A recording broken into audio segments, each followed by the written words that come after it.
Hello मेरे class 12th के प्यारे भाइयों और बहनों, आज की ये वीडियो आपके लिए बहुत ही इम्पोर्टेंट होने वाली है। आज की इस वीडियो में हम बात करेंगे बहादुर कहानी का सारांश, जो कि बोर्ड एग्जाम में 5 नंबर में पूछा जाता है। ये 2026 में भी बोर्ड एग्जाम में पूछा जाएगा। 110% आप लिख के ले लो, ये बोर्ड एग्जाम में आपके पूछी ही जाएगी। ठीक है, ये लगातार बोर्ड एग्जाम में पूछी गई, तो ये 2026 में भी पूछी जाएगी। ठीक है, तो इस कहानी को आपको तैयार कर लेना। आप कहानी कौन कौन सी तैयार करेंगे? एक तो आप बहादुर तैयार कर लीजिए, दूसरी पंचलाइट, और एक आप लाठी तैयार कर सकते हैं। तो 3 कहानी अगर आप तैयार कर लेते हैं, आपके 5 नंबर कहानी से कंप्लीट हो जाएंगे।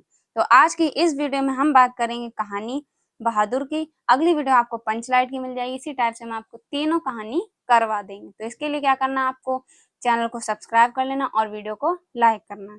नोटिफिकेशन बेल को ऑन कर लीजिए, जिससे कि सबसे पहले नोटिफिकेशन आपके पास पहुंच जाए। तो बहादुर कहानी में क्या कहा गया? बहादुर कहानी ये है कि बहादुर एक नौकर था।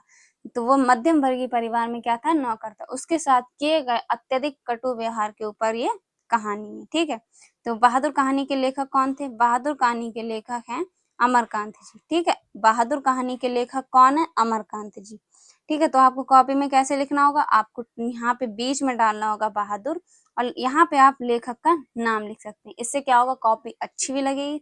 यहाँ पे आप बहादुर लिखेंगे, साइड में जिसके द्वारा लिखी गई है ये कहानी, वो आप उनके लेखक का नाम लिख देंगे। ठीक है, उसके बाद आप कहानी लिखना स्टार्ट करेंगे।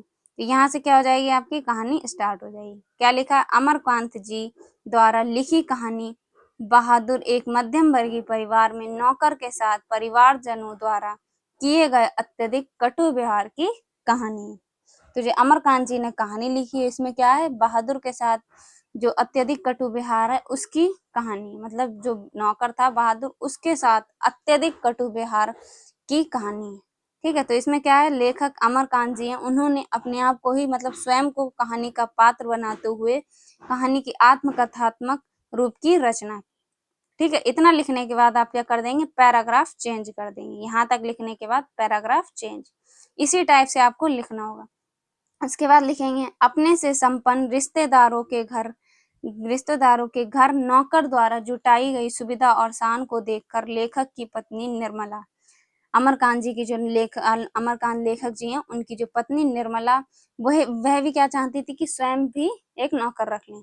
तो मतलब वो जब रिश्तेदारों के घर पे देखती थी कि नौकर लगे, इनके घर पे सारा काम नौकर ही करता है, तो वो भी चाहती थी कि मेरे घर पे भी नौकर हो। ठीक है, तो लेखक की पत्नी निर्मला स्वयं भी एक नौकर रखना चाहती थी। बहादुर नेपाल का 12 से 13 साल का लड़का है। मतलब जो बहादुर था वो कितने साल का? 12 से 13 साल का लड़का है।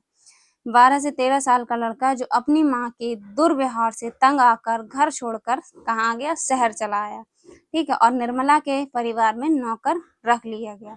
इसी टाइप से आपको लिखना, कहानी को रटना नहीं है। सिर्फ आपको इस वीडियो को 2 बार देख लेना, आप 100% आपके दिमाग में कहानी क्या होगी? छप जाएगी। फिर क्या करना, आपको एक पेन पेपर लेना और अपने आप से कहानी लिखने की कोशिश करना है। ठीक है, फिर उसके बाद निर्मला और उसके परिवार, यहाँ लिखा निर्मला और उसके परिवार बहादुर के प्रति पहले तो बहुत अच्छा व्यवहार करते हैं। मतलब शुरू शुरू में बहादुर के साथ बहुत अच्छे से प्रेम से बात करते हैं। उसके बाद परंतु धीरे धीरे कठोरता बरतने लगे। मतलब जैसे ही दिन होने लगे, मतलब जब थोड़े दिन बीत गए, तो उसके बाद वो क्या करने लगे? उसके साथ कटु व्यवहार करने लगे, मतलब कठोरता बरतने लगे। वह घर का सारा काम करता था, इसके बावजूद उसके साथ गाली गलौज से मार पीट तक की नौबत आ गई।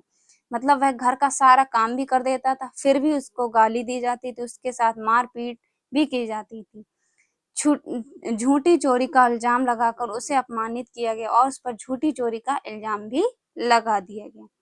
झूठी चोरी का इल्जाम लगाकर उसे अपमानित किया और पीटा जाता था। अंततः बहादुर घर छोड़कर चला जाता है। अंत में वह क्या करता है? बहादुर परेशान होकर घर छोड़कर चला जाता है। अब परिवार के सभी सदस्य उसे ढूंढते हैं, क्योंकि उसके कारण सब आराम के आदी हो चुके हैं। क्योंकि सारे परिवार का काम वही करता था, तो इसलिए वो क्या होगा, सब उसके जो परिवार के लोग थे उसके काम के आदी हो गए थे, आराम। ठीक है, तो क्योंकि उसके कारण सब आराम के क्या हो चुके थे? आदी हो चुके थे।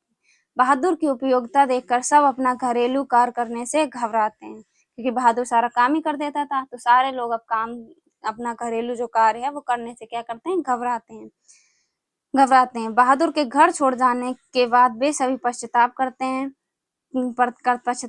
हैं तथा अच्छा व्यवहार करने की सोचते हैं, परंतु अब पछताए हुए क्या, जब चिड़िया चुग गई खेत।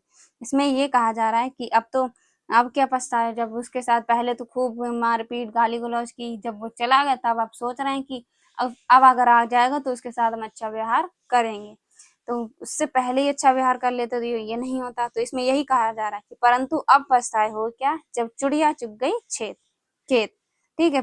बहादुर में सहनशीलता और स्वाभिमान की भावना कूट कूट कर भरी हुई थी। उसके इसी चरित्र के कारण यह कहानी हमें प्रिय है। तो इस कहानी से हमें क्या सीख मिली, इस कहानी से हमें यह सीख मिली कि इसमें जो सबसे मेन पॉइंट ये आपको क्या करना, ब्लैक पेन से लिखना है। जब भी आप कहानी लिख रहा हो तो इसे कॉमा में ब्लैक पेन से लिखना। परंतु अब पछताए हुए क्या, जब चिड़िया चुग गई खेत। जब इंसान को पहले ही परेशान कर लोगे, फिर जब वो कुछ तंग आके तुमसे दूर चला जाए, फिर उससे आप अपेक्षा रखोगे कि अब ये आ जाए, अब इसके बाद हम इसे खुश रखेंगे ये, तो इससे बढ़िया पहले ही आप अच्छा व्यवहार कर लें। ठीक है। बहादुर एक बहुत ही सहनशीलता वाला था और स्वाभिमान उसके अंदर कूट कूट करवा रहा था। तो ये किसके ऊपर कहानी, सहनशीलता और स्वाभिमान के ऊपर कहानी। ठीक है। तो इसमें यही लिखा है, इसके इसी चरित्र के कारण यह कहानी क्या है, हमें पवित्र है। इसलिए सहनशीलता और स्वाभिमान हमारे अंदर होना चाहिए। तो यही कहानी ये बता रही है।